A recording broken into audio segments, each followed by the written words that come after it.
один. Нет. Мала войска без служит. Космический, танковый, куда? Личные дела призывников, психологическое состояние, также учитывается финансовое и семейное положение новобранцев. Осенняя призывная кампания, стартовавшая с начала октября, продлится до конца года. Молодые люди могут даже сами выбрать, в каких войсках хотят нести службу. В военном комиссариате провели заседание призывной комиссии с председателями и членами осенней кампании. Представители казачества, администрации Назрановского района, также врачи-специалисты, сотрудники правоохранительных органов и автошколы. Где-то числа 16-го первый отправка завел где-то войти на армию боевика. В рамках этой призывной кампании ряды вооруженных сил России пополнят 120 призывников из Ингушетии, 47 из которых с Назрановского района. Члены комиссии отметили высокую явку и желание молодежи отдать долг родине. Где дислоцируются воинские части и где они будут проходить военную службу? Ответы на эти вопросы, также разъяснительные работы с призывниками проводят здесь постоянно. По словам Хаджимурата Сапралиева, очень важно предоставлять им помощь в адаптации на новом месте, взаимодействие с их родителями и командованием воинской части. Космические войска, ракетные войска, десантные войска. Все виды вооруженных сил, которые имеются в российской армии, у нас пройдет призыв. Как неудивительно, даже без получения повесток молодежь является в военный комиссариат.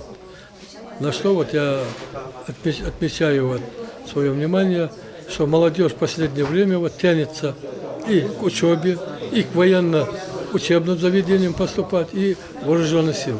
Уже в ближайшее время под военные знамена смогут встать и профессиональные водители категории «С». Обязанности ДОСААФ является ДОСААФ России по подготовке специалистов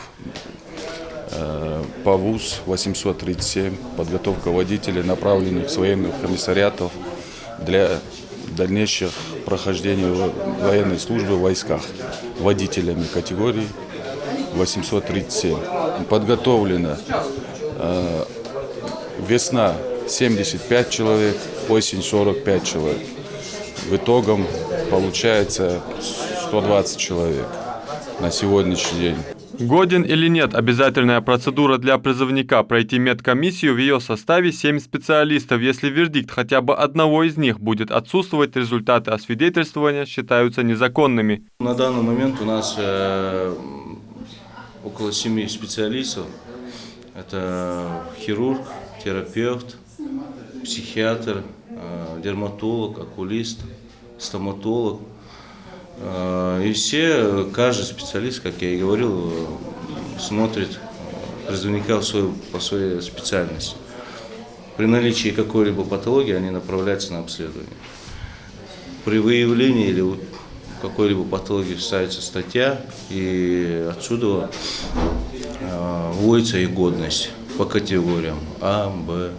Достойно служить и быть верным своей присяге – святая обязанность солдата. Призывник уже сейчас должен понимать, что он щит и меч своего государства и в первую очередь лицо своего народа. Адам Мережков, Магомед Даскиев, Новости 24.